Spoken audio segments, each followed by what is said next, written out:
inscripción a la universidad y eso demoró, o sea, hacer los trámites y se recuerda con una crítica no sabemos si va a ser ese tipo de proyecto o si va a ser, o sea, nosotros mismos lo vamos a manejar sin necesidad de involucrar a la universidad.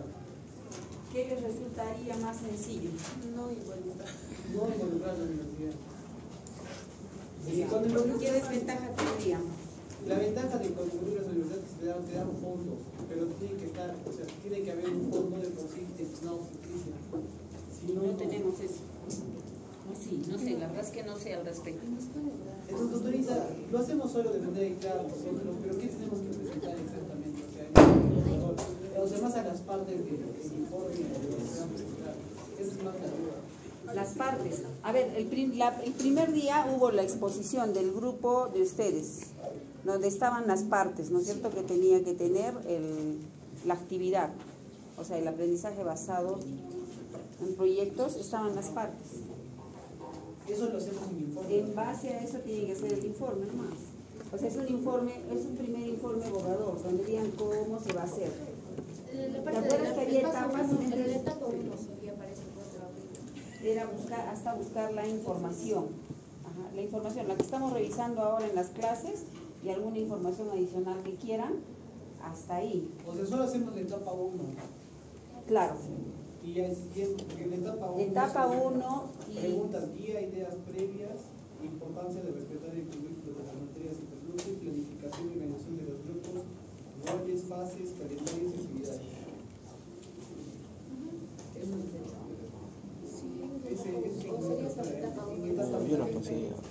Hasta la recolección de información. O sea, ahora solo hasta la recolección de información. Hasta recolección, o sea, lo que estamos desarrollando acá es lo que tienen que vaciar en sus informes. Ahora, si quieren agregar algo más, mejor, pues, ¿no? Claro. Y les decía ahí que tienen que ya, o sea, saber a qué lugar van a ir, pues, dónde lo van a hacer. Eso era. ¿Dónde van a hacerlo? ¿Han buscado? Todavía no. Les dije incluso que podían hacerlo de repente con otros cursos que vayan a ir, no sé, en pediatría, por ejemplo, si van a ir a un determinado centro de salud, ahí pueden aprovechar y hacerlo ahí mismo. Yo, doctorita, ¿sí? El informe de investigación formativa, ¿de cuántas hojas como mínimo es? No hay un mínimo máximo, pero vamos a poner un promedio que sea para este primer aporte, yo creo que va a ser entre 4 o 6 hojas, ¿no? 4 a 6 hojas. ¿Impreso o no? Impreso. Ya. Impreso, o sea, no, virtual puede ser ahora. Virtual no. Lo tenemos en fuerte, pero sí también. ¿Cómo? O sea, lo subimos virtual. Claro. Solo virtual. Ya lo revisamos por grupos. Ya, doctora, muchas gracias. Listo, empezamos. Ya, bueno, doctora, compañeros, buenas tardes. Vamos a hablar acerca del control prenatal. Y bueno, para empezar, tenemos que tener en cuenta que va a ser la serie de actividades que están encaminadas a vigilar el desarrollo a lo largo del tiempo que la paciente va a estar gestando. Entonces, en cuanto a la definición, vamos a tener que es un conjunto de acciones y procedimientos sistemáticos y periódicos destinados a la prevención, diagnóstico y tratamiento de los factores que puedan condicionar la mortalidad materna y perinatal. Creo que ya hemos avanzado en anteriores temas, que toda la historia clínica, el CLAP, todo lo que se va a llenar, va a ser básicamente para dar un buen seguimiento a todo lo que es la gestación. Entonces, debería ser eficaz y eficiente y tener una cobertura máxima del 90% de la población. Hay una conferencia del doctor Luis Mesa Santibáñez, si no me equivoco, que habla un poco acerca de esto, ¿no? Él menciona que si bien se dice que la cobertura máxima de la población debería ser el 90%, dice que sí se cumple, pero el problema se radica en que tal vez el personal que va a hacer el control prenatal no se está como que enfocando, o sea, está tomando esto como una rutina más que como un análisis como debería de ser, ¿no? Si bien asisten al primer control y a lo largo del tiempo debería analizarse todos los cambios que se han ido presentando a lo largo del embarazo. Y esto, al momento de tal vez tomarlo como una rutina, no nos estamos dando cuenta que si lo tomamos así, no nos va a ayudar a prevenir todo la morbimortalidad. Entonces, este control prenatal tiene que ser precoz. Por ejemplo, una mujer tiene ya un retraso menstrual de 2 o 3 semanas, entonces debería ya acudir a su primer control, que va a ser el más importante en todo lo que es su periodo de gestación, ya que ahí se van a fijar bueno, se va a fijar, ¿no?, las bases para el control siguiente. Esto va a ser mensual hasta las 26 semanas de gestación y quincenales de las 26 semanas hasta las 36 semanas de gestación y semanales desde las 36 semanas. Ahora, según las reglas del MINSA, se dice que debe tener por lo menos 6 controles, pero según la OMS, 8 controles. Esto tenemos que tener en cuenta que va a ser si es que es un embarazo sin riesgo. Ahora, en cuanto a los objetivos del control prenatal, primero va a ser la detección de enfermedades materno subclínicas, la prevención, diagnóstico precoz y tratamiento de las complicaciones maternas, vigilancia del crecimiento y desarrollo y vitalidad fetal, el manejo de los síntomas asociados al embarazo y la preparación física y mental para el parto, y también la educación para la salud familiar y la crianza del niño. Entonces, como ya les había mencionado, de todos los controles, el primero va a ser el más importante, porque en este primer control tenemos que identificar los factores de riesgo materno y fetal.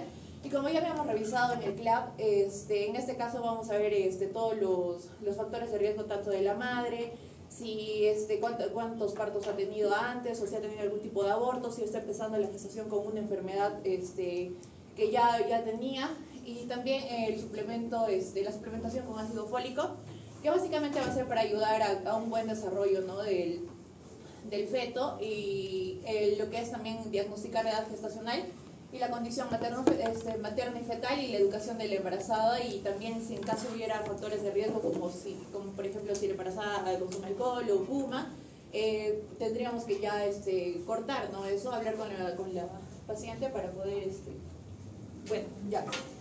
Ahora, en cuanto a al primer control, y bueno, en realidad en todos los controles acá vamos a ver que en cada visita qué es lo que vamos a evaluar, pero siempre tener en cuenta el CLAP, que va a ser, bueno, el primer documento que se va a llenar cuando la embarazada acuda a nosotros, y tener presente siempre los cuadritos que van a ser si está en alto riesgo o no hay ningún tipo de riesgo, para poder, como dije al inicio, poder analizar cómo es que está evolucionando el embarazo. Entonces, en las actividades que se van a hacer en la primera visita, vamos a hacer la historia clínica perinatal, la evaluación de riesgo y el llenado del carnet perinatal, investigar los estilos de vida de la madre, el cálculo de la amenorrea, la evaluación del crecimiento fetal, la exploración general, el control de la presión arterial, control de peso y control de talla, y también lo que es la exploración de genitales externos, el examen de mamas, una inspección con espéculo. Y en cuanto a las pruebas de laboratorio, básicamente en el primer control vamos a hacer todas estas pruebas de laboratorio, que van a ser como que clave para ver cómo está evolucionando tanto la hemoglobina, la glucosa. Y bueno, en este cuadrito que les vamos a pasar podemos ver, ¿no?, la diferencia de qué exámenes sí vamos a tomar ya después del primer control, y bueno, sucesivamente, ¿no?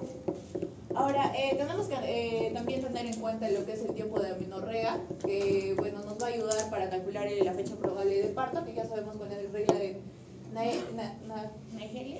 Y bueno, también lo que es el tamaño uterino, que tenemos que tener presente que en menor a 10 semanas no va a llegar al pubis, mayor de 12 semanas va a estar hasta la sínfisis del pubis, 16 semanas la mitad de la distancia entre el pubis y el ombligo, y en las 20 semanas a la altura del ombligo. Y también, bueno, los aspectos clínicos que tenemos que evaluar es, ¿no?, la amenorrea, el útero, que el útero va a ser con mayor tamaño, percepción materna de los movimientos fetales y los cambios de la pigmentación cutánea. Y bueno, acá tener en cuenta las desventajas, ya que el 77% de los ciclos van a ser regulares, el 45% va a tener una fecha de última regla dudosa, que bueno, esto creo que incluso fue una pregunta de ayer, ¿no?, que no podemos como que evaluar la edad gestacional o eso por el tema de la fecha de última regla, ya que esta va a ser una desventaja en vista de que no va a ser exacto, porque vemos que es un gran porcentaje que no tiene la fecha de última regla clara. Y bueno, entonces para esto la mejor prueba, se podría decir, para evaluar o hacer el seguimiento de va a ser lo que es la ecografía en el primer trimestre. Y bueno, ¿no?, las maniobras de Leopold, que a las 24 o 26 semanas ya lo vamos a poder evaluar. Y, sí. Bueno, continuando con la exposición, yo les voy a hablar sobre lo que es la forma obstétrica clásica, que creo que ya todos conocemos, ¿no?, que es una forma, podríamos decirlo así, de cuantificar lo que son los embarazos. Y bueno, lo que es la forma obstétrica Ya sabemos bien lo que es primero la gravidez o gestas y lo que es la paridad, ¿no? En lo que es la gravidez, bueno, como ya sabemos es el número de veces que ha estado embarazada, en este caso la paciente, ¿no? Independientemente cómo ha terminado, si es a término, pretérmino, incluso si es lo que es embarazo ectópico, si es aborto, ¿no? Todo incluye ahí. Incluso lo que es también la gestación actual, ¿no? Que de hecho sea de paso, en la hoja CLAP no va la gestación actual, pero lo que es en esta forma estética sí. Y si tenemos, por ejemplo, lo que es un embarazo múltiple, como ya sabemos, se cuenta como uno, ¿no? En lo que es la paridad, es el número total de nacidos vivos o muertos, que en sí podemos decirlo así, tiene 4 partes, en 4 cuadraditos. Lo que es, en el primero va lo que es número de productos a término, ¿no? Mayores de 37 semanas, perdón. Y si en este caso, si son embarazos múltiples, se disgregan, ¿no? En el segundo es número del número de productos, o en este caso neonatos pretérmino, que va desde las 22 semanas hasta las 37 semanas, ¿no? 36 con 6, 7 semanas. En el tercero es lo que es en este caso abortos, que se considera abortos cuando es menos de 22 semanas, ¿no? Hasta incluso la Organización Mundial de la Salud indica que es menos de 20 semanas, ¿no? Pero se considera en sí menos de 22 semanas y que pese menos de 500. Y también va acá lo que es el embarazo ectópico, el embarazo molar, ¿no? Y el último es el número de hijos vivos en este caso, que viven actualmente. Ahora, para lo que es el esquema de vacunación, este es el esquema según lo que es la norma técnica de salud de acá de Perú, ¿no? El MINSA. Y lo que tenemos que tener en cuenta es lo que son las 4, que esto sea de paso, todas son intramuscular, ¿ya? Acá no hay falla, ¿no? Y bueno, el primero es lo que es la diclofenálica o la diclofeta, ¿no? La DT, que se pone, pues, se administra lo que es mayor a 20 semanas. Son 2 dosis, la primera dosis a las 20 semanas y la segunda 2 meses después de la primera dosis, ¿no? Intramuscular. La segunda es lo que es la vacuna combinada, ¿no? Lo que es la difteria, pertussis y lo que es el tétano, de 27 a 36 semanas, ¿no? Que esto sea de paso, es preguntas de lo que es del ENAM, de lo que es el preinternado, también viene esas preguntas bastante. Y la única dosis, es única dosis, ¿no? Igual, intramuscular. Lo que es para la hepatitis B, igual, ¿no? Mayor o igual a 20 semanas, son 3 dosis. La primera dosis es el primer contacto, la segunda un mes después, al siguiente mes, y la tercera al siguiente mes de la segunda dosis, ¿no? Igual intramuscular. Y lo que es la influenza, igual, no mayor o igual a 20 semanas, única dosis, intramuscular también. En lo que son las vacunas contraindicadas en nuestro país, va lo que es el sarampión, la rubiola, lo que es la parotiditis y lo que es el VPH. ¿Esto por qué? Porque son virus atenuados, ¿no? En otras palabras, es como que estaríamos infiltrando a la paciente, en este caso embarazada, virus vivos o debilitados, ¿no? Que en sí, los virus que sí se podría considerar que son, o se podría administrar, son, podemos decirlo así, partes de virus, ¿no? En sí, proteínas, partes proteicas de virus que se administran, que el cuerpo reconoce y se da lo que es la respuesta inmunitaria, ¿no? Bueno, se administra en sí lo que son los virus atenuados, por eso están contraindicados, porque es como que administramos virus. Y bueno, algo muy importante también que tenemos que tener en cuenta es la inmunización gestacional, ¿no? Que de hecho sea de paso, es la inmunización pasiva, que es inmunización de la madre al feto, y se da, pues, podríamos decirlo así, de 2 tipos, ¿no? Intrauterino, mediante lo que es la placenta, y posteriormente lo que es mediante la lactancia, ¿no? Que de hecho sea de paso, por ejemplo, si la madre tiene HPLB1, está prohibido la lactancia materna, ¿no? En lo que es el COVID-19, bueno, es una vacuna ARN mensajero, y lo que indica la norma es que se puede administrar desde lo que son los 18 años y 28 semanas intramuscular, y la segunda dosis 3 semanas después, ¿no?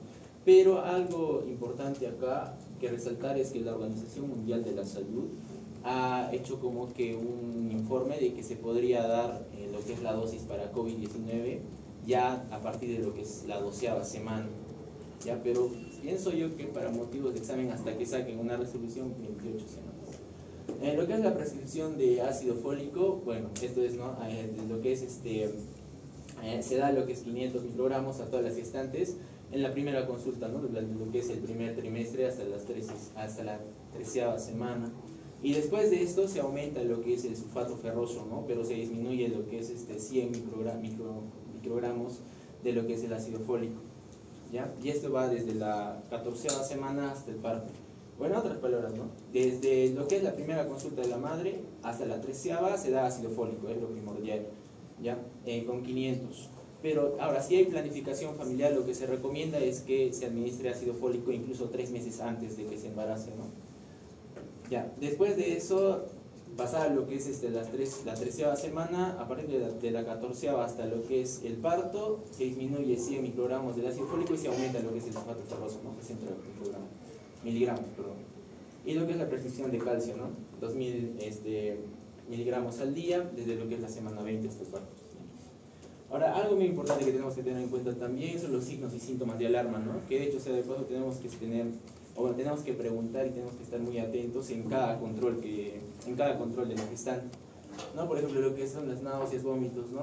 Incoercibles, lo que es la disuria, fiebres, escalofríos, el sangrado vaginal que puede indicar un DTP, ¿verdad? Lo que es el desmayo, mareos, convulsiones, hinchazón de cara, ¿no? Manos, pies, lo que es la pérdida del líquido amniótico y peor aún, ¿no? Si es líquido amniótico meconial, lo que es la disminución o ausencia de los movimientos fetales que puede inducir lo que es un sufrimiento fetal, ¿no? Producido por un DPP, por ejemplo. Lo que es también las contracciones uterinas, ¿no? Antes de las 37 semanas, bueno, alteraciones psicoafectivas, complicaciones del embarazo. Entonces, todos estos signos y síntomas tenemos que tener mucho en cuenta y, como les digo, preguntar en cada control de la paciente, ¿no? Para disminuir lo que es el riesgo obstétrico. Y bueno, en conclusión, el control prenatal es crucial para lo que es garantizar la salud tanto, ¿no? En este caso de la madre como del bebé, en este caso durante el embarazo, y permite lo que es la detección temprana de complicaciones, ¿no? Como en este caso ya sea la preeclampsia o la diabetes gestacional. Que esto sea de paso, hay literatura que indica que pacientes que han tenido, bueno, en este caso paciente femenino, ¿verdad?, que han tenido preeclampsia en el embarazo posterior o después del parto, se han quedado, ¿no?, con esta enfermedad, es decir, tienen lo que es hipertensión arterial, o después de lo que es la diabetes gestacional, algunas madres pues ya tienen lo que es diabetes, ¿no?, mellitus. Entonces es importante por eso la prevención de estos también. Y proporciona lo que es la orientación sobre lo que es nutrición y cuidados, y un adecuado control prenatal reduce, ¿no?, obviamente lo que es el riesgo y mejora lo que son las probabilidades de un embarazo, parto y lo que es el postparto saludable. Y bueno, lo que es vital, ¿no?, para un buen inicio de lo que es la vida del recién nacido. Bueno, vamos a empezar con lo que son las preguntas, que son preguntas de examen. Marque lo correcto según la letra de la guía.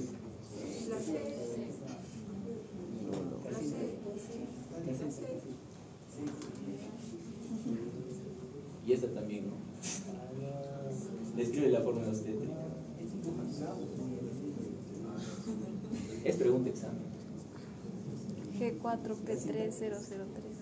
La C. La C. Ya eso sería. ¿Alguna inquietud o pregunta para sus compañeros? A ver, vaya pasando al siguiente grupo. A ver, yo voy a preguntar, a ver, esta parte, lo que es mencionado, dentro de la medicación que se utiliza, utilizamos el ácido fólico y el sulfato ferroso, eso es lo que más utilizamos en las gestantes. El sulfato ferroso, ¿cuánto de hierro elemental tiene?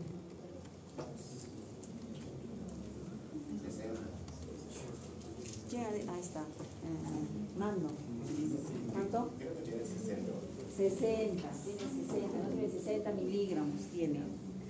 ¿Ya? Vienen las tabletas, ¿han visto? Han estado en el hospital, han podido ver las tabletitas, son medias marrones, ¿no? Y tiene 300 miligramos de hierro total, pero el hierro base elemental es 60 miligramos.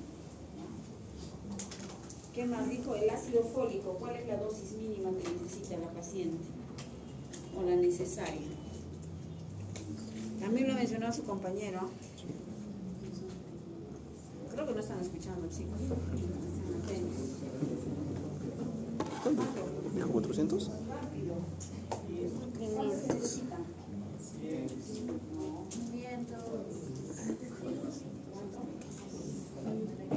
400. Estás adelante, has captado ahí. ¿Cuántos? 500, doctora. No, tu compañero ha mencionado menos. 400, 100 menos. 400 microgramos. ¿Ya? Obviamente pueden medir las tabletas acá vienen pueden medir de 500 ¿no? microgramos. Lo que se necesita lo mínimo son 400 microgramos. Y algo más habló sobre el calcio. 2000 miligramos. 2000 miligramos. ¿En todas? No. En todas las gestantes.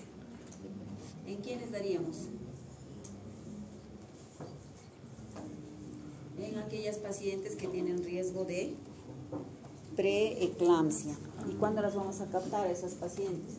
Para eso hacen uso de la hoja CLAP, en donde van a sacar todos los factores. Si tuvo, por ejemplo, un embarazo anterior en el que fue preeclampsia, hago un despistaje en el primer trimestre, una ecografía entre 12 y 14 semanas. En esa ecografía veo cómo están las arterias uterinas y, o sea, ya la máquina, o sea, les saca por score, o sea, si puede tener riesgo de preeclampsia, sumando los factores clínicos con los hallazgos que pudiera haber en una ecografía Doppler.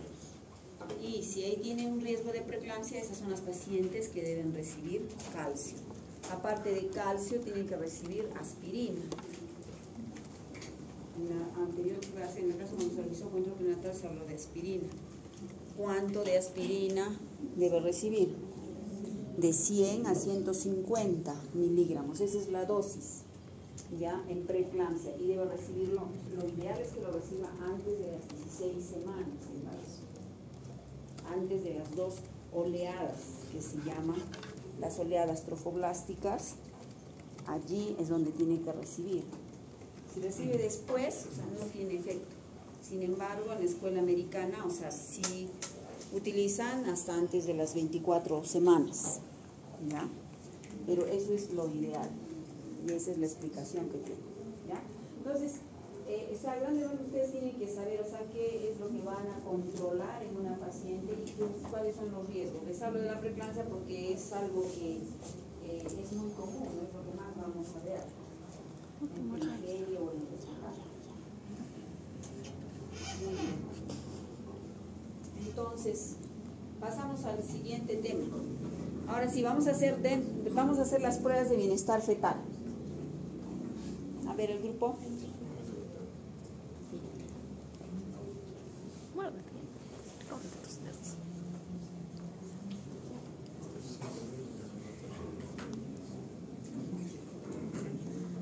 Déjame jugar. Este es mejor así. Sí. De la fórmula obstétrica ya no se van a olvidar, ¿no es cierto? Ya saben que si es según la historia CLAP, no consideramos el embarazo actual. ¿Sí? Y en cuanto a al cálculo de la fecha probable de parto, no se olviden que si se pasa, o sea, si en cuanto a los días, digamos, está como a fin de mes, acuérdense, o sea, tienen que, ¿qué pasa con el mes? O sea, si está... Se considera el siguiente. ¿Cómo? Es lo mismo, doctora. Se suma nomás más 7, igual. Le sumo 7, pero ¿qué pasa con tenemos día, mes? El mes ya ha cambiado ahorita. ¿Qué pasa con el mes? También se le resta sumo, 3. Le resto 3. Le resto 2. Ah, sí. Ya, le resto 2. Eso va a sucederles cuando el día esté próximo a fin de mes. Le resto 2. Consideramos de 30 días y decimos un 28, ahí es donde les va a pasar. Claro, Pero cierto, si es a comienzo los de dos. mes, no, normal, funciona muy bien la fórmula. Ok. Ya no hacías precisión, está claro. O sea, ahí mejor usas el histograma y te va a salir exacto. Con una aproximación.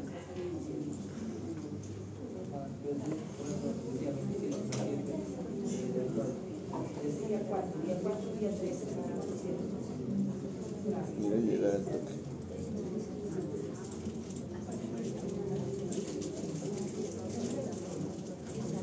Doctora, mire, está jugando.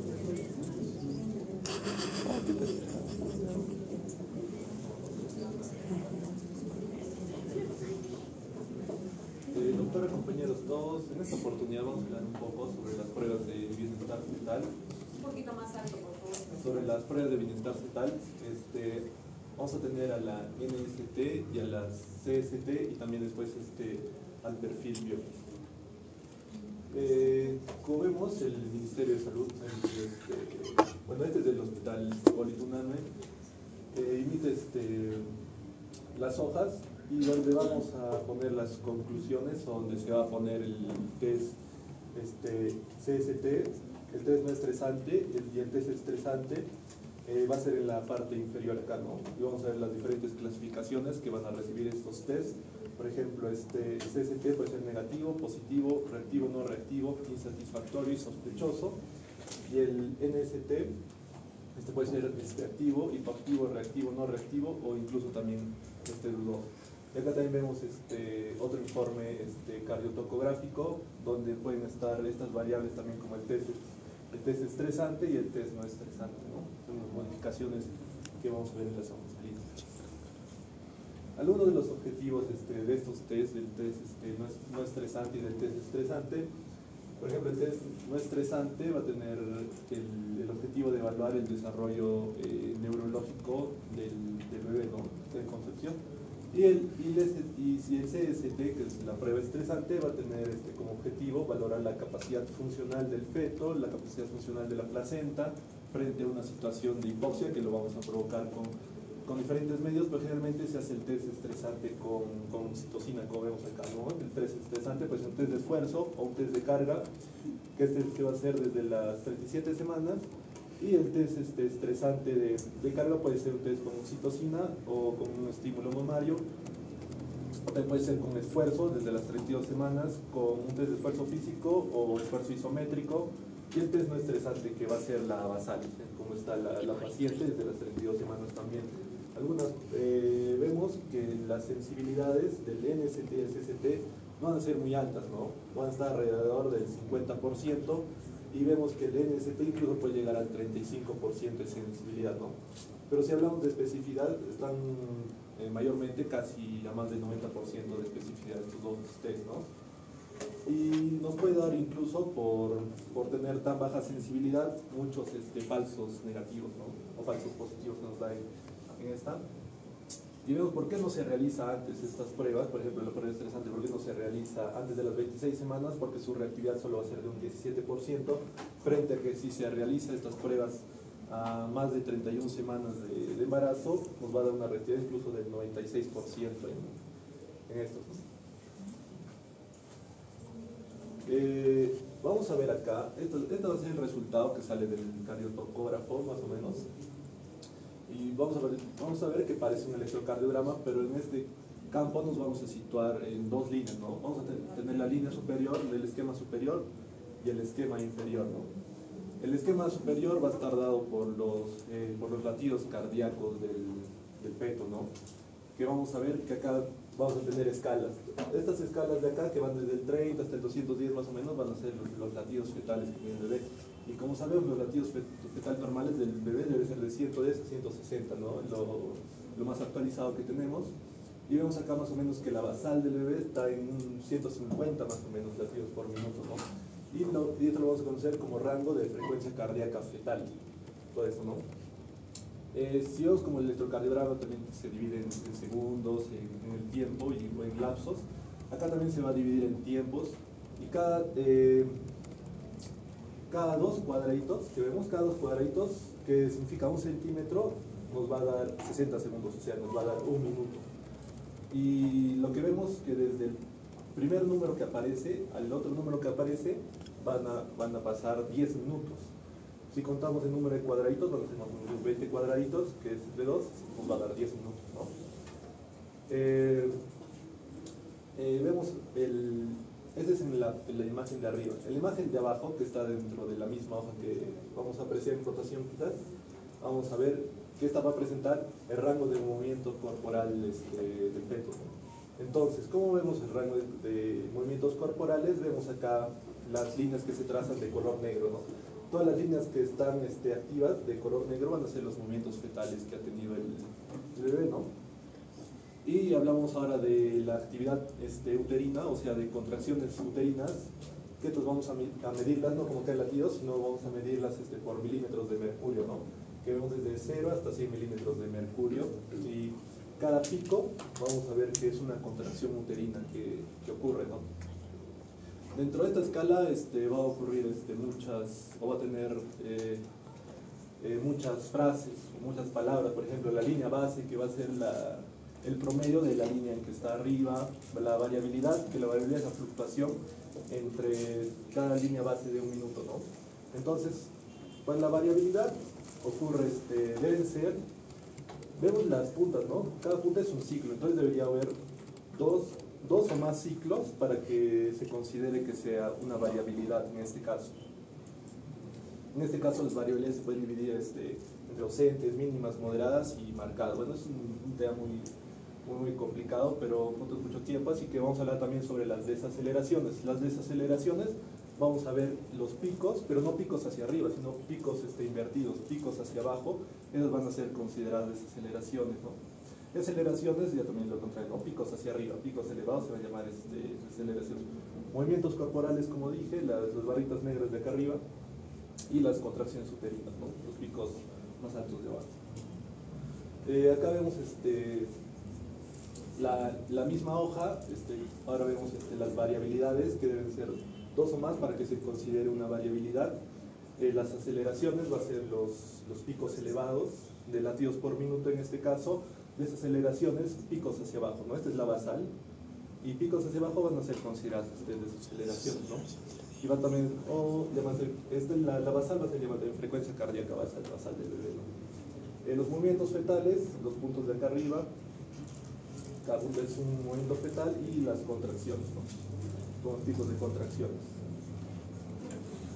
Bueno, si hablamos del test no estresante, es un procedimiento no invasivo que se realiza a partir de las 28 semanas de gestación. Nos va a permitir evaluar el riesgo de pérdida de bienestar fetal mediante el registro, como vimos en la hoja, la observación de las características de la frecuencia cardíaca fetal y las modificaciones que pueden ocurrir durante movimientos fetales con estímulo vibráctico en este caso, ¿no? Como vemos, tiene muchas series o sigue una normativa de cómo se rige esto, ¿no? Yo encontré la normativa que para realizar el procedimiento del test no estresante se realiza la maniobra del Lockwood para detectar la posición o situación fetal, luego la colocación del transductor de latidos fetales, luego la colocación del tocodinamómetro en el fondo uterino, luego un inicio del registro de la frecuencia cardíaca fetal, después la posición en decúbito dorsal para el registro tococardiográfico por un tiempo más o menos de 10 minutos, una posición de cúbito lateral izquierdo o semisentada para el registro en el plazo de los siguientes 10 minutos, y si no hubiera movimientos fetales espontáneos se realiza una estimulación vibroacústica o EVA utilizando zumbadores de 5 a 7 segundos según las técnicas correctas, ¿no? Siguiente. Luego de 15 minutos va a haber reactividad, se continúa con el test por 20 minutos más y se concluye con el test NST reactivo, pero si no hubiera la reactividad, que ya ahorita voy a hablar de eso, se realiza el segundo EVA, ¿no? Luego de 15 minutos que haya reactividad, se continúa también el test por 15 minutos más y se concluye el NST reactivo, pero si no hubiera reactividad, otro tercer test de EVA, ¿no? Y luego continuamos igual con 15 minutos. Si no hubiera reactividad, se concluye con el test NST no reactivo recíproco.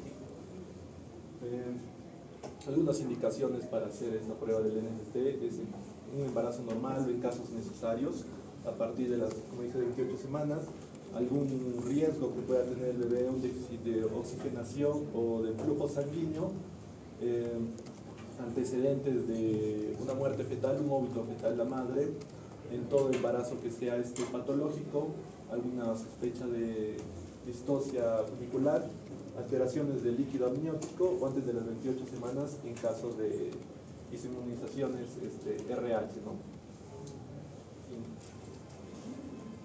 Bueno, este es un ejemplo también de un test no estresante, ¿no? La línea de arriba, como les dije, que son los latidos fetales, va a ser registrado por el tococardiógrafo, ¿no? Una diferencia es que el tococardiógrafo sí va a llevar gel, ¿no? Y los latidos normales son de 110 a 160 latidos por minuto. Y en la línea de abajo, o el estrecho de abajo, en el eje de las X, vemos que está relacionado. Este se va a hacer por el tocodinamómetro. En este caso, el tocodinamómetro no va a llevar gel. Y a partir de los 30 milímetros de mercurio, más o menos en esta línea de acá, vamos a ver que el bebé no va a recibir sangre venosa, y a los 60 milímetros de mercurio va a dejar de recibir sangre arterial, y si tiene una buena placenta, el bebé va a aguantar eso, ¿no? O su vitalidad va a estar conservada y no va a tener un sobreesfuerzo, no va a pasar nada, no va a haber picos en el bebé, ¿no? Bien. Pero ya también en el test estresante podemos diferenciarlas, porque casi siempre en las hojas nos van a decir con cuántas miliunidades de oxitocina o en este caso el factor que lo va a estresar se está adquiriendo, ¿no? En este caso vemos picos de concentraciones muy altos, y para ver que sea un test positivo o conseguir un buen test, tiene que tener en el lapso de los 10 minutos que dices de esta línea, debe tener de 3 a más contracciones, ¿no? En este caso vemos que tuvo 4 contracciones en un lapso de 10 minutos, ¿no?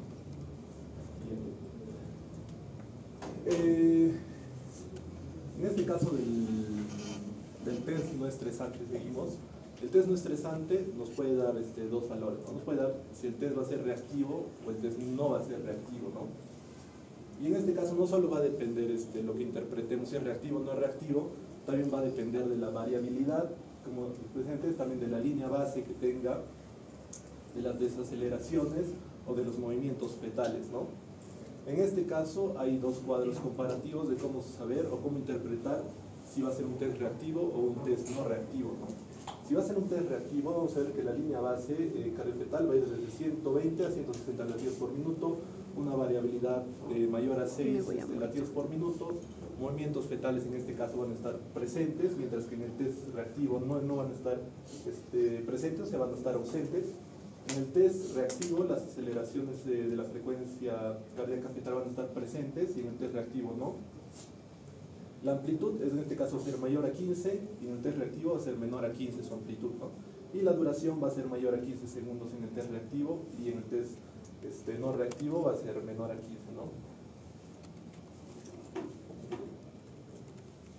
Ok, este es un caso donde vamos a apreciar un test no reactivo, ¿no?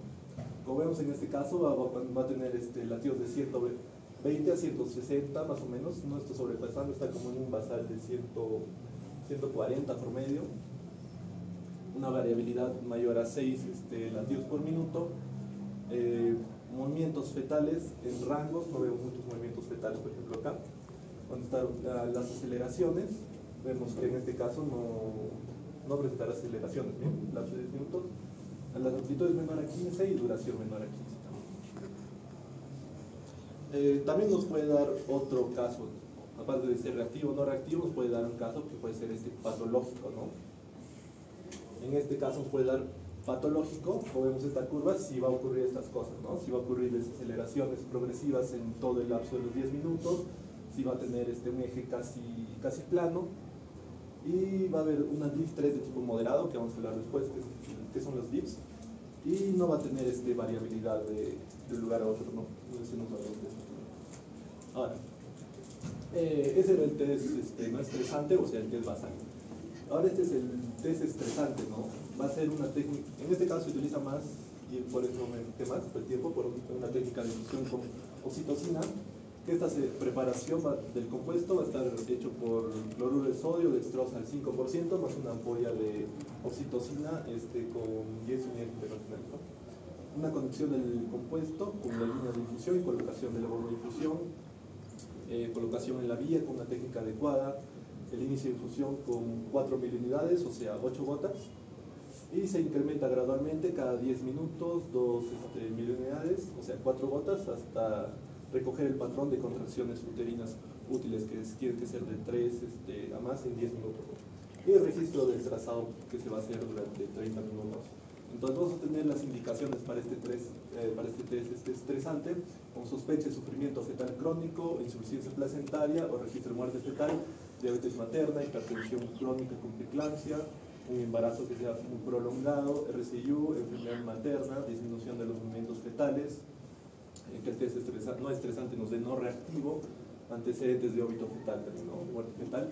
Y las contraindicaciones van a ser el mal en la placenta previo, del bebé, una cesárea anterior, un embarazo múltiple o gemelar, que sea polidramnios al P, incompetencia cervical y TNS con valoración menor a 4/10, ¿no?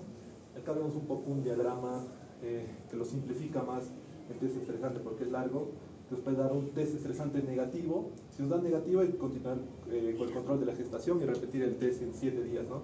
Si nos da no concluyente, repetir en 24 horas o solicitar una prueba de apoyo, ¿no? Pero si nos da positivo, nos puede dar dos escenarios, que sea reactivo y que sea no reactivo. Si nos da no reactivo, entonces tenemos que finalizar la gestación, ¿no? Si nos da positivo, nos puede dar que sea un feto inmaduro o un feto maduro, ¿no? Si es un feto maduro, finalizamos la gestación, o si es un feto inmaduro, necesitamos una prueba de apoyo igual, ¿no? Entonces les hablé de los DIPs, ¿no?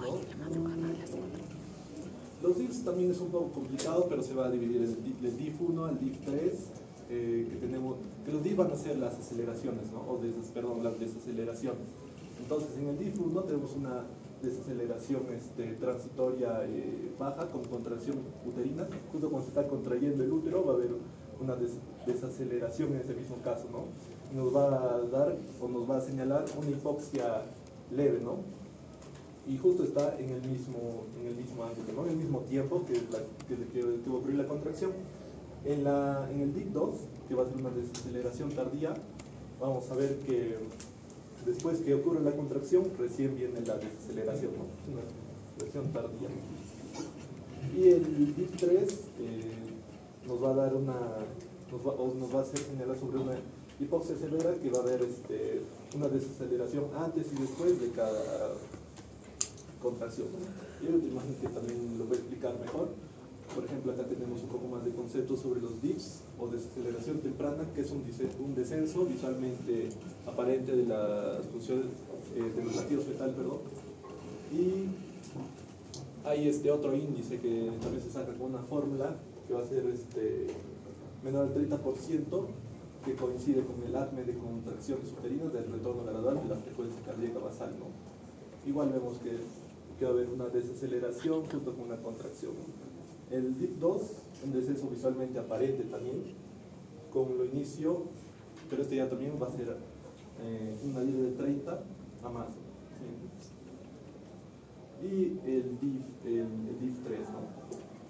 Que en este caso el test estresante, que evalúa la reserva de oxígeno placentario, o sea, también los latidos fetales, actualmente sirve para determinar la vía del parto en un embarazo térmico, ¿no?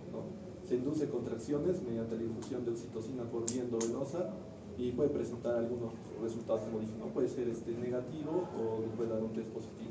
Si es negativo, va a ser normal, y si es positivo, va a ser patológico. Esto podríamos hacerlo como una referencia, como sacarnos un examen de VIH. ¿Qué queremos con el examen de VIH? Que salga negativo, ¿no? Entonces, si sale negativo, está todo bien.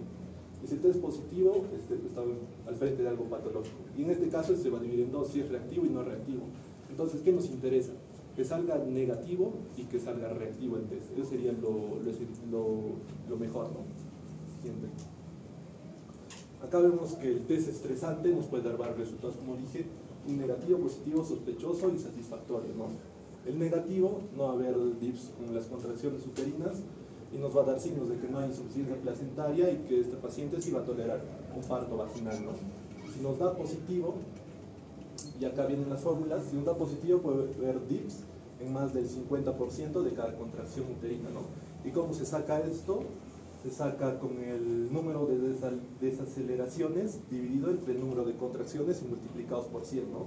Por ejemplo, podemos tener 6 desaceleraciones en 10 minutos y 10 contracciones en 10 minutos, ¿no? Entonces sería 6 entre 10 y lo multiplicamos por 100 nos da 60. Si nos da 60, quiere decir que está más del 50% y va a ser un test estresante positivo, ¿no? Si va a ser sospechoso, puede haber un DIP 2 o un DIP 3 en menos del 50% de cada contracción uterina, y hallamos la misma fórmula, ¿no? Con desaceleraciones, digamos 2 desaceleraciones y 8 contracciones en el lapso de 10 minutos y lo multiplicamos por 100, ¿no? En este caso nos da un 25%, y en este caso que es menor al 50%, entonces nos va a dar un sospechoso, ¿no? En este caso, ¿qué haríamos si nos da sospechosa? Hay que completar con las pruebas de bienestar fetal, hay que repetir las pruebas estresantes antes de 6 horas o un parto que esté monitorizado, ¿no? Y el último resultado nos puede dar insatisfactorio cuando no logra una respuesta útil de 3 a 5 contracciones uterinas, como vimos en el plano de 10 minutos, y en este caso hay que madurar los receptores de oxitocina y repetir la prueba en un día, ¿no? En 24 horas. Estos son algunos de los resultados, como dije, que puede dar en este caso un desestresante negativo reactivo cumpliendo los siguientes parámetros.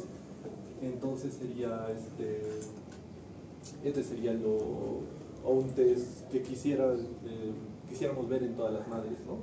Un test normal, las aceleraciones, vemos que tiene buena reactividad, una basal consistente que está entre los rangos establecidos, no vemos que presenta desaceleraciones en todo el cuadro y vemos que presenta más de 3 contracciones en 10 minutos, ¿no?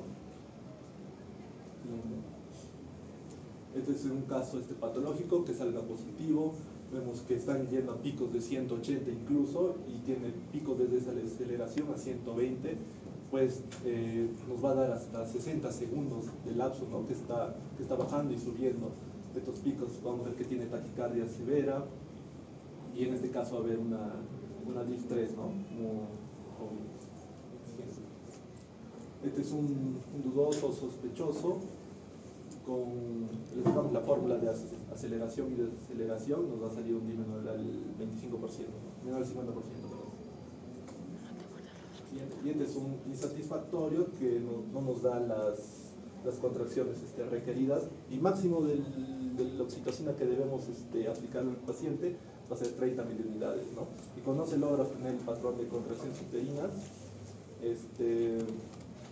no podemos obtener un trazado que pueda interpretarse en este caso, ¿no? Y de repetir la prueba sería lo necesario.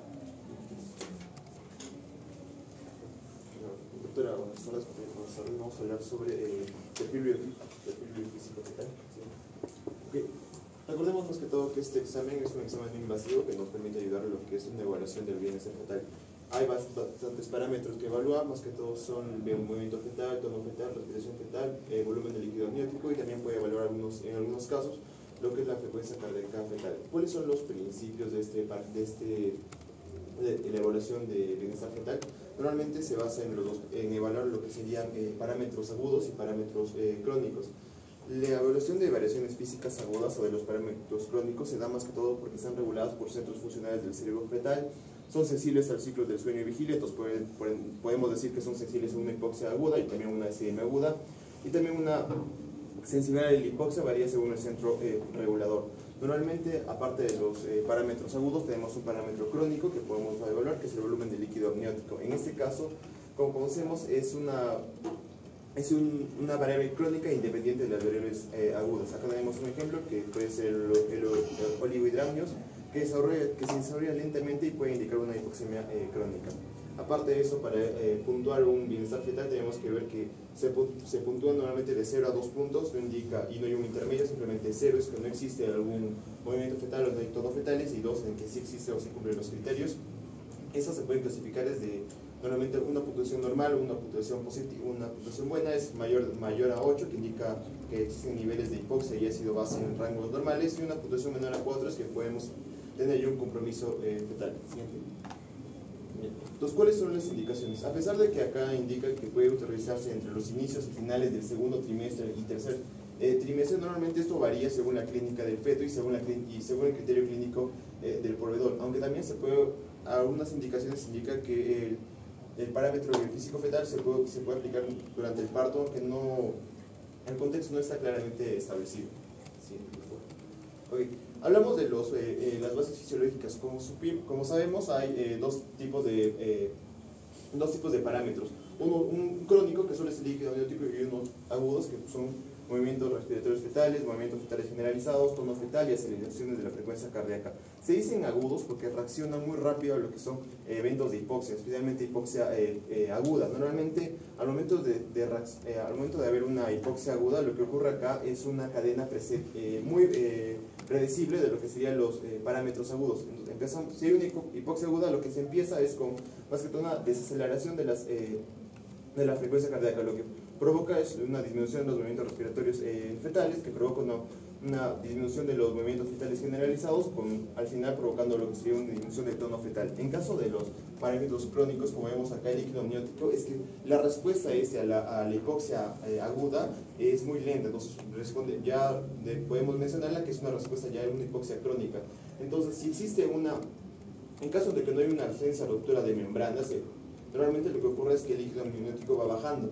En este caso, el progreso normal del líquido amniótico es que baja en 15 días de normal o reducido y en 23 días se convierte en un oligohidramio severo. ¿Por qué ocurre? ¿Por qué se llama crónico? Normalmente sabemos que el líquido amniótico depende más que todo de la función renal, especialmente de la perfusión renal. En caso de una hipoxia crónica, lo que ocurre es que la perfusión de los tejidos, la perfusión de la sangre más que todo, se va a los tejidos, a los órganos principales, entonces la perfusión renal disminuye. De este modo ocurre que la producción de orina va bajando, lo que nos produce oligohidramnios. La BPP o el parámetro de bienestar fetal normalmente solo mide lo que son las disminuciones del líquido amniótico, debido a que no logra medir lo que sería aumento del líquido amniótico porque no está en los rangos del hipoxia, no tiene relación con el hipoxia. Entonces, como vemos acá, los parámetros de la bienestar fetal normalmente se dividen acá en los 5: movimiento fetal, movimientos respiratorios fetales, tono fetal, volumen de líquido amniótico y una prueba sin estrés. Pero los puntajes van de 8 a 8 o 10 a 10. Entonces, ¿cuáles son los movimientos fetales? Normalmente tenemos que haber más de 3 o más movimientos fetales en el cuerpo o en las extremidades en un rango de 30 minutos. El tono fetal debe haber más de un episodio de flexión o de extensión junto con flexión o un movimiento de las manos o apertura y cierre de las manos. La respiración fetal debe haber más de uno o más de episodios de respiración rítmica que duren más de 30 segundos en 30 minutos. Volumen del líquido amniótico debe haber una única bolsa vertical más profunda de 2 centímetros y una bolsa horizontal de más de 1 centímetro. En caso de la prueba sin estrés, normalmente lo que vemos es que esta sea reactiva, y si no se utiliza, normalmente la puntuación va de 8 de 8. Siguiente. Okay. ¿Cuál es la determinación de los puntajes? Como vimos, como hablé, el parámetro normal es que tenga 2 puntos, un parámetro normal que tenga 2 puntos, la puntuación máxima 10, 10, 8, 8, y la puntuación mínima de 0, 10. Algunas consideraciones que debemos tener en caso de distinguir o en caso de confundir lo que serían consideraciones normales, es la respiración fetal. No hay que considerar respiraciones irregulares, tampoco jadeos o boqueos. Movimientos fetales, no debemos considerar o confundir las convulsiones con los movimientos fetales normales, y la frecuencia cardíaca no debemos confundir un patrón sinusal con lo que sería una variabilidad normal. La duración de la observación fetal, normalmente como vimos en el primer parámetro de movimiento fetal, se utilizan 30 minutos, entonces podemos decir que la duración de este promedio del BPP son 30 minutos, pero el promedio para un BPP normal son de 5.3 minutos. En algunos casos un promedio de la prueba puede durar 18 minutos y se puede utilizar la estimulación auditiva, pero esa debe ser bien controlada. ¿Qué pasa si podemos utilizar la prueba de NST, la prueba sin estrés, o también la podemos utilizar? Normalmente no varía según el uso, pero tiene algunas ventajas, normalmente, ya que podemos detectar arritmias fetales, patrones de compresión del cordón más fácilmente. En caso de que no se utilice la prueba NST, el puntaje del bienestar fetal va de 8 en 8. Si se utiliza la prueba de NST, el puntaje va de 10 sobre 10. ¿Sí?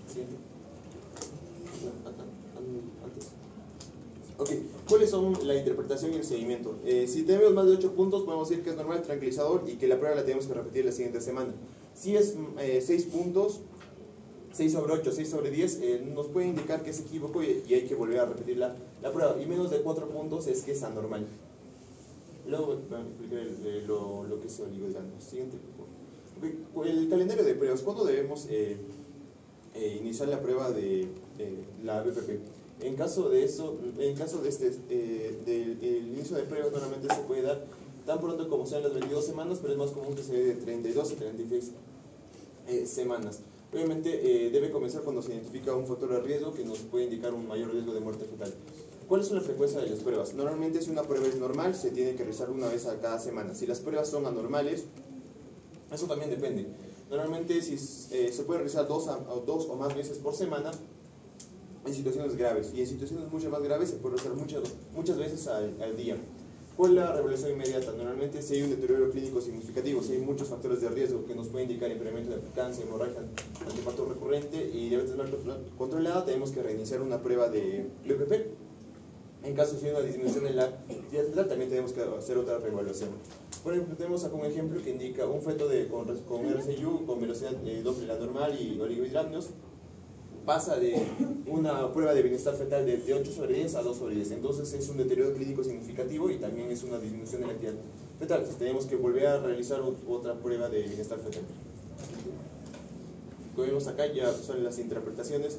De 10 es normal, 8 sobre 10 es anormal, dependiendo también del líquido amniótico. 8 sobre 8 sin el test de NST realizado es normal. Entonces, siguientes, ¿no? Entonces vamos a explicar esta parte de los puntajes. ¿Qué ocurre acá? Normalmente una puntuación normal se considera, como lo expliqué, de 8 sobre 8 o 8 sobre 10 o 10 sobre 10, que nos indica que existe una hipoxia que está en los rangos normales, o sea, no hay hipoxia, y el estado ácido-base también está normal. Entonces nos indica que es un riesgo fetal muy bajo. Una puntuación de 8 sobre 10 depende si es que hay oligohidramnios. Normalmente las causas de esta puntuación se puede deber a una ruptura de membranas o anomalías fetales, y el manejo depende del escenario. En caso si tenemos un puntaje de 6 sobre 10, 8 sobre 10, esa es una puntuación equivocada. Normalmente depende si el paciente está con oligohidramnios o el líquido amniótico está normal. Si hay oligohidramnios, es preocupante y hay que iniciar se indica generalmente la inducción del parto, si la edad gestacional lo permite. Si el líquido amniótico está normal, hay que repetir la evaluación del bienestar fetal en las 24 horas. Okay.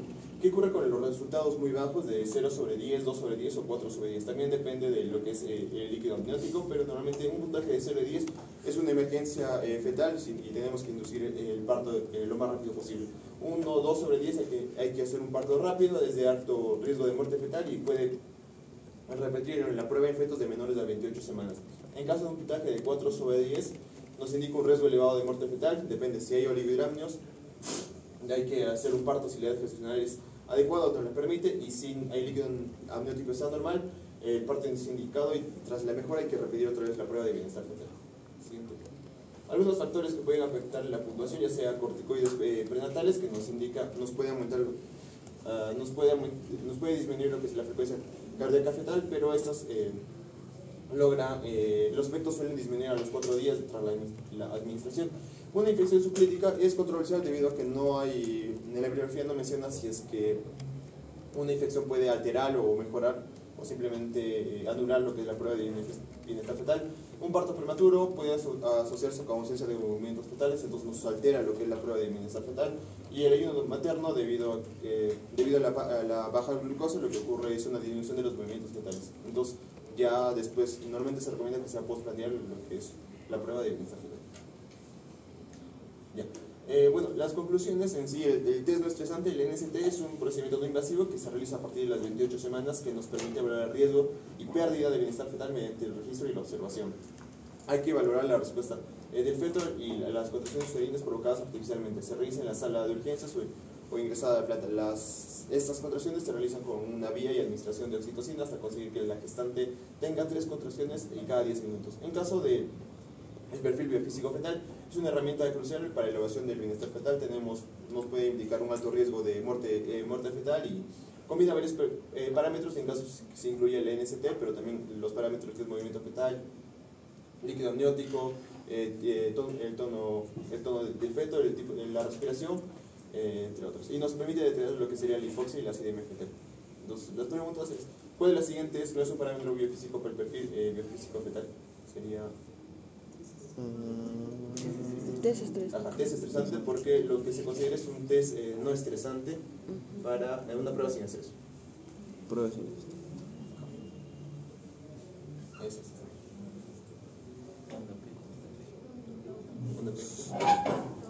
Un DAPE. Un DAPE. No lo tapé de nada.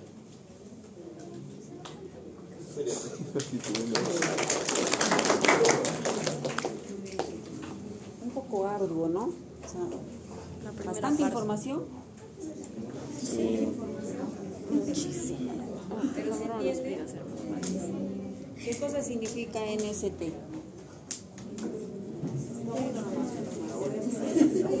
Esperen. P es no estresante y CST Desestresante. porque es de tolerancia a Test las bajo contracciones. ¿Sí? ¿En cuál utilizamos oxitocina?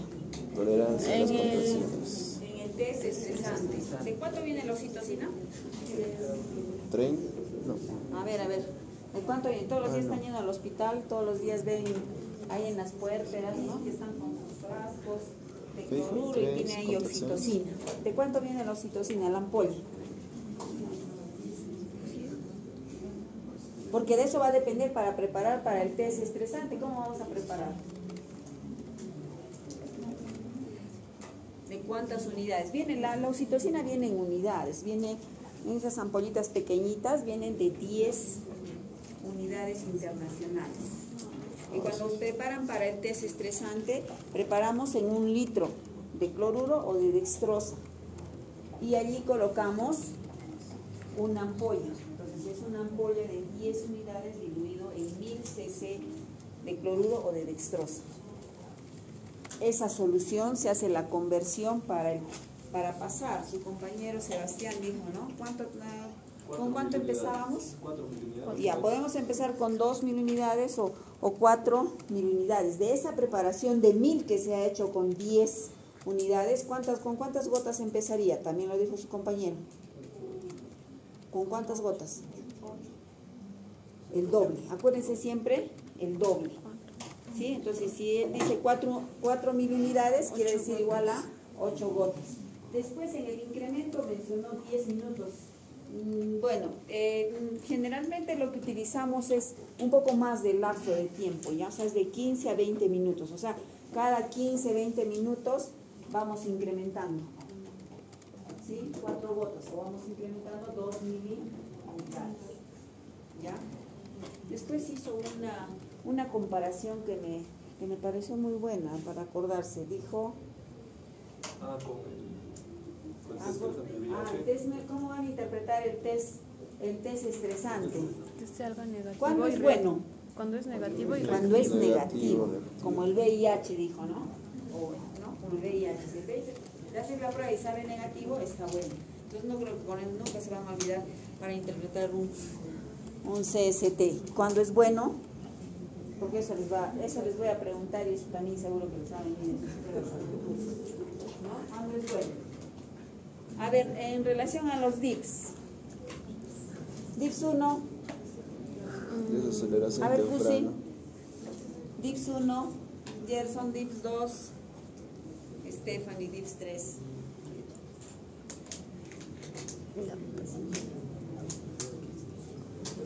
¿Cuándo es? Eso también es importante, ¿sí? Pero esa es la interpretación que puede haber en el monitoreo fetal electrónico. Puede haber un DIPS 1, DIPS 2 o DIPS 3. A ver.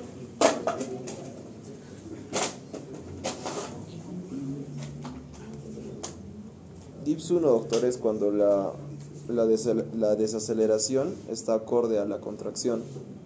O sea, están al mismo tiempo, se podría decir. DIP 2 es cuando hay una contracción y la desaceleración ya viene después.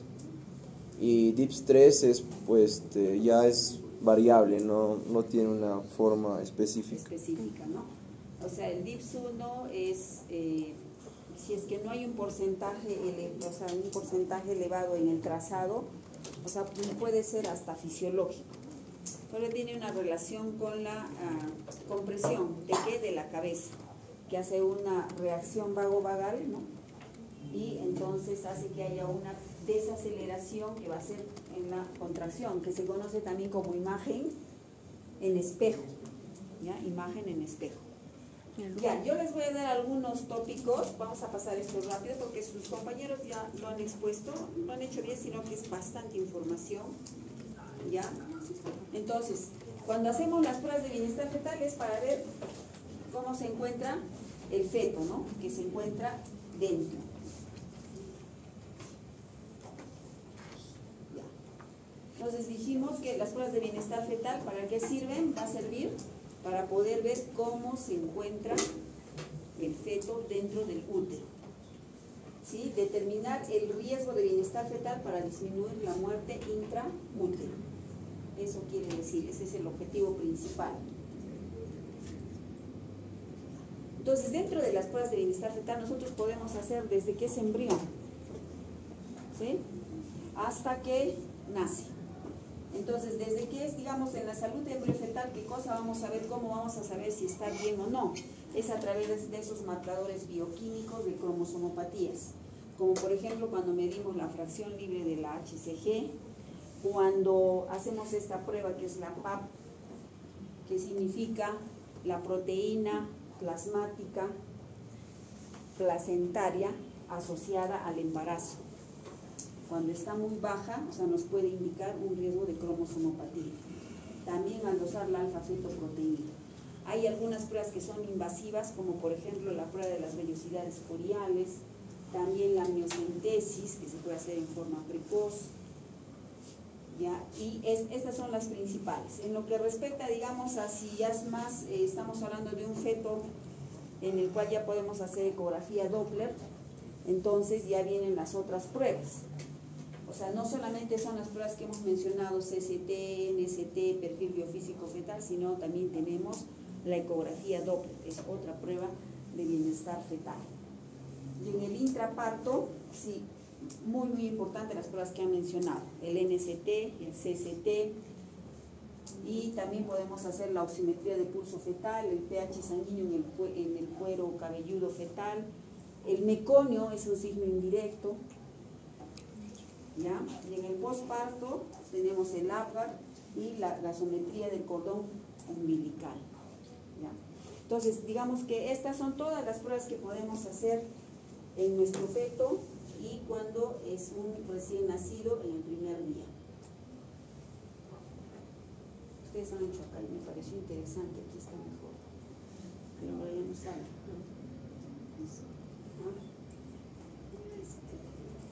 ¿Qué pasó?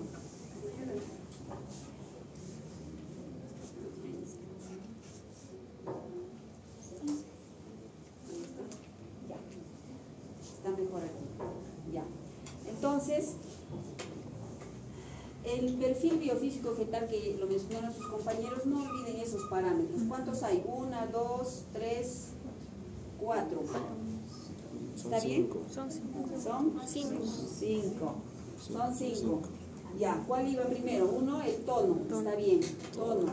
Movimientos respiratorios. Movimientos corporales. ¿Qué más? Volumen de líquido. Reactividad y volumen de líquido amniótico. Entonces son los 5 parámetros, ¿ya? No se olviden. Aquí se copió mal.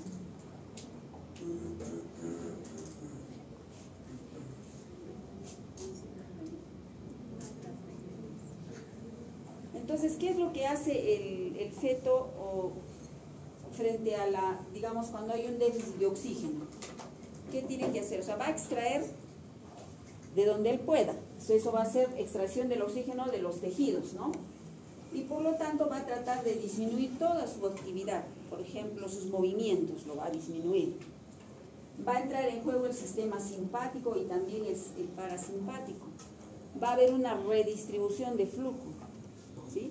Va a haber lo que se llama, o sea, va a llevar, como sus compañeros lo dijeron, va a llevar el oxígeno a través de la sangre a los órganos principales. Y los principales vienen a ser cerebro, corazón también, suprarrenales. cerebro, corazón, suprarrenales, ¿ya? Entonces, no olvidar eso, ¿ya? Y si fallan todos estos mecanismos, lo que va a llegar es a la hipoxia y a la acidosis metabólica. Bien, entonces dentro del monitoreo fetal electrónico ya tenemos el test estresante, no estresante y el que hacemos dentro o intraparto. En el monitoreo fetal electrónico lo que vamos a evaluar es la frecuencia cardíaca fetal ¿En relación a qué? En relación a la dinámica uterina, o sea, en relación a las contracciones uterinas. Y para eso utilizamos el cardiotocógrafo. Ya, tenemos el monitoreo fetal electrónico. Allí lo que vamos a valorar o a graficar van a ser los parámetros que han dicho: latidos cardiofetales, después movimientos y dinámica, ¿no? ¿Sí? Esos tres básicamente. El test estresante también es conocida como la prueba de Posey.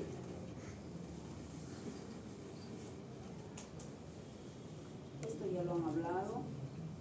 Ya, la colocación, ¿cómo se hace? O sea, ya también lo han mencionado, ¿no es cierto? Colocamos el tocodinamómetro y colocamos el detector de latidos y le damos a la paciente para que marque los movimientos. O sea, son tres partes que tiene.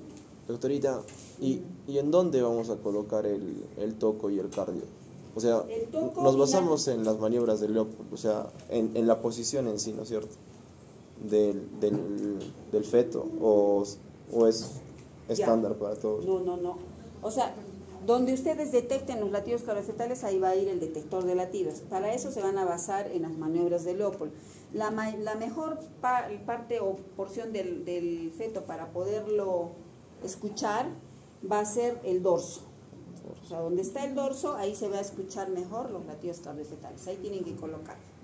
Y el tocodinamómetro, para captar el tono uterino, lo tienen que colocar en el fondo uterino. ¿Ya? Gracias. Ya, entonces, dentro del fundamento teórico, o sea, definitivamente para poder, para que haya esta reacción de aumento o de disminución de latidos cardiofetales o de estabilidad de los latidos cardiofetales, esto está en relación al sistema nervioso central. Entonces, si yo a un feto de 15 o 16 semanas le quiero hacer un test estresante o un no estresante, no le puedo hacer porque no ha completado la maduración del sistema nervioso central, o sea, no va a haber esa interacción del sistema simpático y parasimpático. Entonces, por eso es que se hace más adelante, 28, 32 semanas mejor. 32 a 30. Entonces, los parámetros a evaluar, en el siguiente vamos a ver mejor, ¿no? Ahí. Los parámetros son los que han dicho. ¿Qué valoramos en el monitoreo fetal electrónico? Han dicho también igual 5 parámetros. A ver, ayuden. 1, latidos cardiofetales, o sea, eso se llama línea de base. El otro, dijo variabilidad. Después, aceleraciones, desaceleraciones y movimientos, cuántas veces se mueve el feto, ya esas son. Entonces, en relación a la frecuencia cardíaca fetal, ya hemos dicho que la frecuencia va de 110 a 160. Vamos a encontrar literatura aún, como lo ha mencionado su compañero también, que nos dice 120 a 160, ¿ya? Pero va a ser ese rango, ¿sí?, de la frecuencia cardíaca fetal. Yo tengo el trazado. En el trazado, o sea, en cuánto tiempo yo tengo que ver la frecuencia cardíaca fetal. O sea, yo puedo medir en 1 minuto, sí, en 10 minutos, sí. Pero acá tienen más o menos, o sea, acá tienen el promedio sobre qué segmento. O sea, yo para considerar la frecuencia cardíaca basal tengo que por lo menos tener un segmento de 10 minutos, donde no haya ni aceleraciones ni desaceleraciones, ni variabilidades muy marcadas. Entonces, allí. Entonces, en un segmento de 10 minutos, ¿desde cuándo lo puedo considerar? Desde 2 minutos, pero acuérdense, tengo un segmento, observo de 10 minutos, los trazados que nos han mostrado y ahí tengo que ver, ahí voy a calcular la frecuencia cardíaca fetal. Por eso a veces lo que hacemos es en un segmento de 10 y hacemos como al azar 3 marquitas, ¿no? O sea, ¿dónde están los latidos? ¿Cuánto hay aquí en 1, en 2, en 3? Y saco un promedio. Ahorita vamos a ver el ejemplo, ¿no? Aquí, por ejemplo, ¿cuántos latidos tiene aquí? Se ve, ¿no es cierto? ¿Cuánto hay? ¿Cuál es la línea de base ahí? 150. Entonces yo tomo un segmento de 10 minutos, digamos este segmento, esos 10 minutos.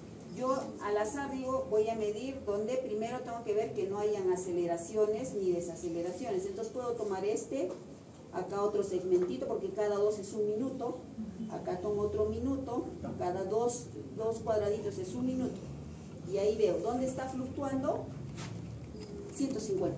Les digo, tiene 150 latidos por minuto como línea de base. ¿Ya? Este igual tiene 150. O 145, si somos más precisos.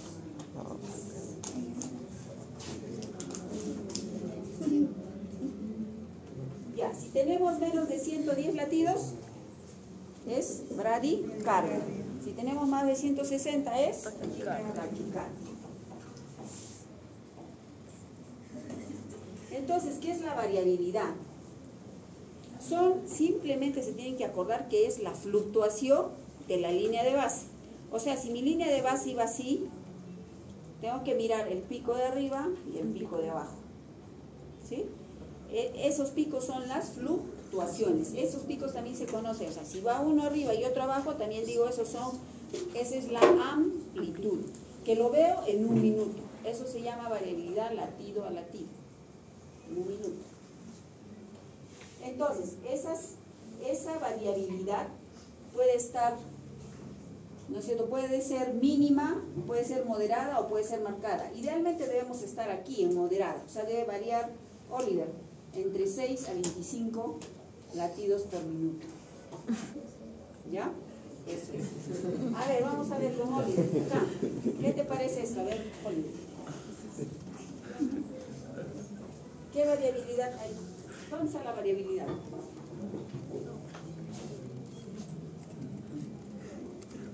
Entonces, acuérdense que la variabilidad no debe ser menos de 5, ¿ya? Debe ir de 5 a 25. Menos de 5 es de riesgo.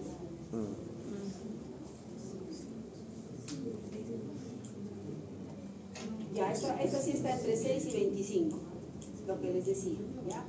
Y acá, por ejemplo, vemos una variabilidad como muy marcada, ¿no? Muy marcada. Está en mayor de 25. ¿Puede ser normal? Sí, pero también puede ser anormal. ¿Y qué son las aceleraciones? Son todo el incremento, todo va parte de la línea de base. Si la línea de base, digamos, es 150, una aceleración idealmente debe estar por encima de 15. Sería, ¿cuánto sería? Si la línea de base es 150 y tengo una aceleración de 15 latidos, o sea, va a llegar a ¿cuánto? A 165. Pero van a ser así como cortitos, o sea, no va a ser muy, digamos, en el tiempo no va a ser muy marcado, porque si no, ya no, sería anormal, ¿ya? O sea, acuérdense del número 15-15, o sea, mayor de 15 latidos por minuto por un periodo de 15 segundos. Ahí estamos observando una aceleración.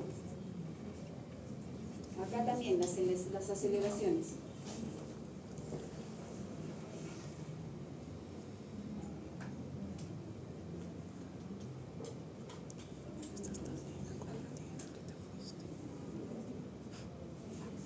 Y en las desaceleraciones, ya lo han mencionado muy bien,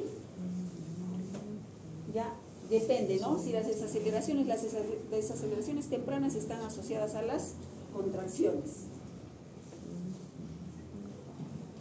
Miren acá, esta es una imagen en espejo. Sí, acuérdense, entonces el DIPS 1 es una imagen en espejo y se va a presentar generalmente por compresión de la cabeza. ¿Ya?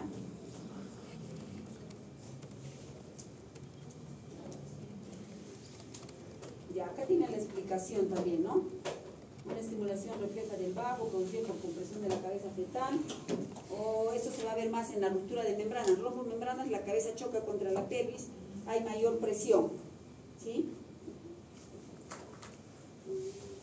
Puede ir asociado las desaceleraciones a oligohidramios, no, se van a ver más bien, o sea, claro, o sea, puede estar presente ahí, pero los oligohidramios generalmente van más con los DIPS tipo 2, o sea, pueden ser un riesgo de sufrimiento.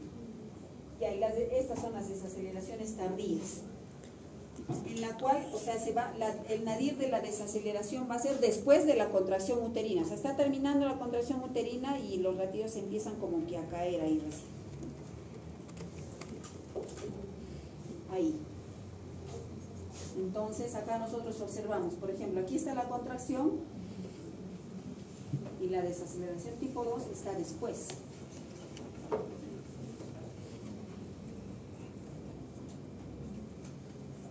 ¿Ya? Igual acá. Y las variables, bueno, pueden tener un comienzo repentino y generalmente están asociados a distocias funiculares, o sea, distocias de cordón. Ya, esta es una variable, ¿no? Por ejemplo, aquí aparentemente pareciera que está yendo hacia la... casi en espejo, pero no es, ¿no? Tampoco va a ser un distos porque no está después de la contracción. Está como entre las dos. Y aquí, miren, no tiene lo típico, que es una B invertida. Esta parece una B doble. Eso es un DIPS tipo 3. Y generalmente es por, ya les dije, por trastornos a nivel del cordón umbilical. El patrón sinusoidal, ese sí es un patrón que hay que tener cuidado. Porque puede estar los latidos, digamos, entre 120 o 160, pero la diferencia es que el sinusoidal es que es casi plano, o sea, no varía, no hay variación. O sea, siempre el latido se va a mantener 120, 120, 120, 125, 125. Ustedes cuando han puesto el detector de latidos han visto que varía, fluctúa, ¿no? Y por si se mueve, o sea, empieza y fluctúa mucho más los latidos. En cambio, cuando es un patrón sinusoidal, o sea, ahí no, va a estar 120, 122, 122, 120, 122. O sea, no hay mucha fluctuación. O sea, digamos que no hay una variabilidad mayor a 5, sino es menor a 5. Casi plano. Este es un patrón sinusoidal.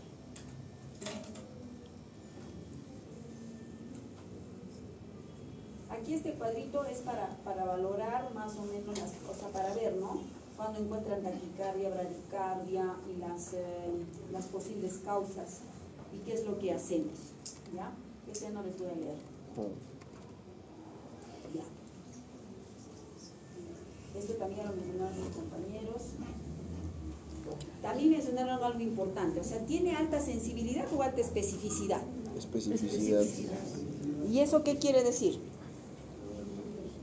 ¿Qué quiere decir que tiene alta especificidad? O sea, de un grupo, digamos, de 100 fetos,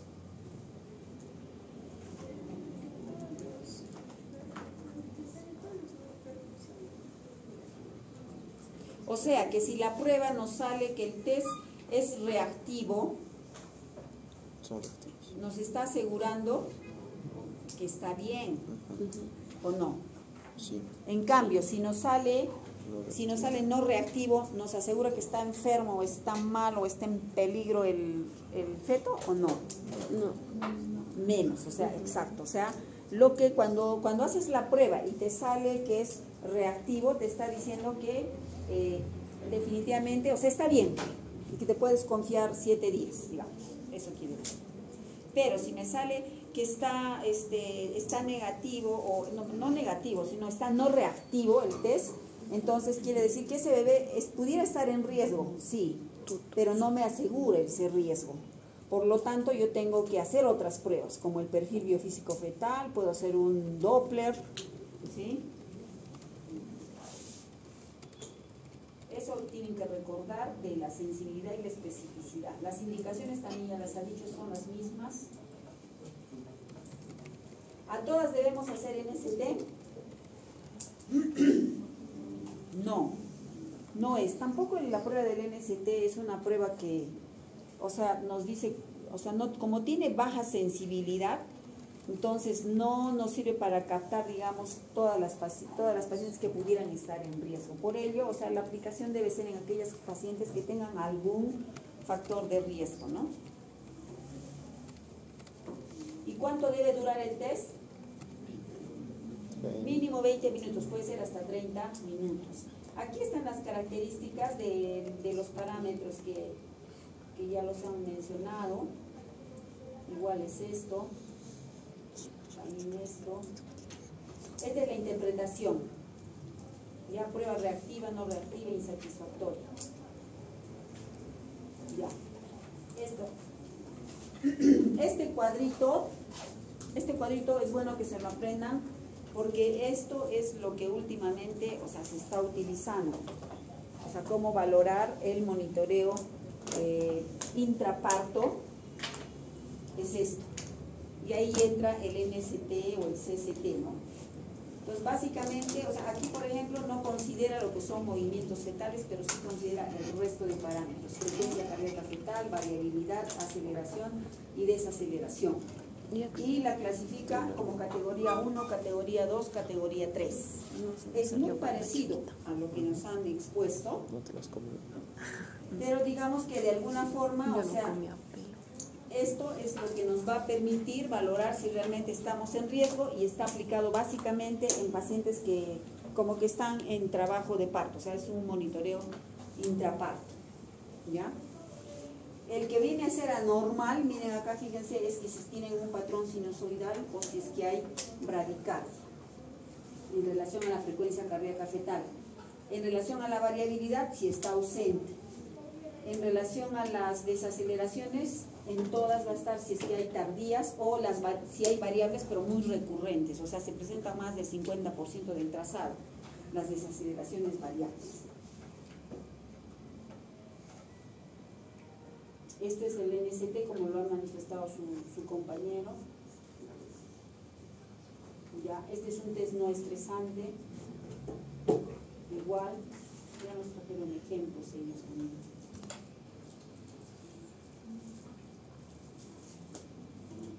También nos dijeron que si sale negativo, en 7 días puedes repetir, ¿no? Si consideras que es necesario. El test estresante ya se los he resumido, o sea, o tienen alguna duda en el estresante, aplicamos, es la prueba que se utiliza para ver si hay una suficiencia placentaria, acuérdense de eso, o sea, lo que valora el test estresante es la suficiencia placentaria. En otras palabras, nos va a decir si esa placenta es suficiente o es insuficiente, o sea, tiene suficiente reserva de oxígeno para el trabajo de parto, va a tolerar el feto las contracciones, sí o no. Para eso sirve el test estresante. Y básicamente lo que vamos a buscar son los DIPS 2. Las contraindicaciones las ha dicho.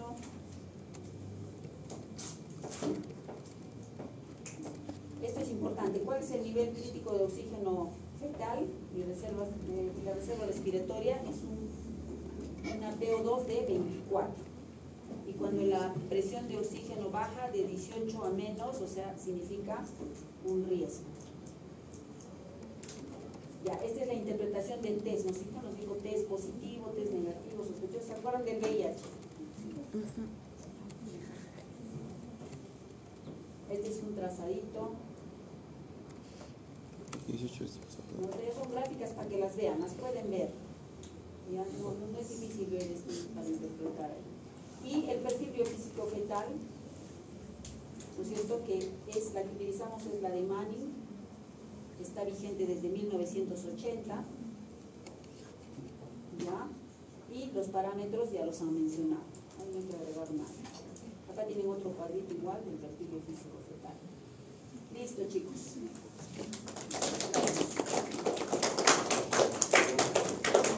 Esto es bonito, miren, los hijos no son el juguete de los padres, ni la realización de su necesidad de vivir, ni sucedáneo de sus ambiciones insatisfechas. Los hijos son la obligación de formar seres dichosos, ¿no? Esto, o sea, va desde el vientre materno, o sea, no es que es cuando nazca, sino desde el vientre materno, ¿ya? Muy bien. A ver. Uy, se ha pasado el tiempo. Ya no hay tiempo para hacer más. Ya, chicos, hemos terminado. Ah, cierto. A ver, Las preguntas. ya hemos terminado. Doctorita, 2 exámenes. Sí, corte.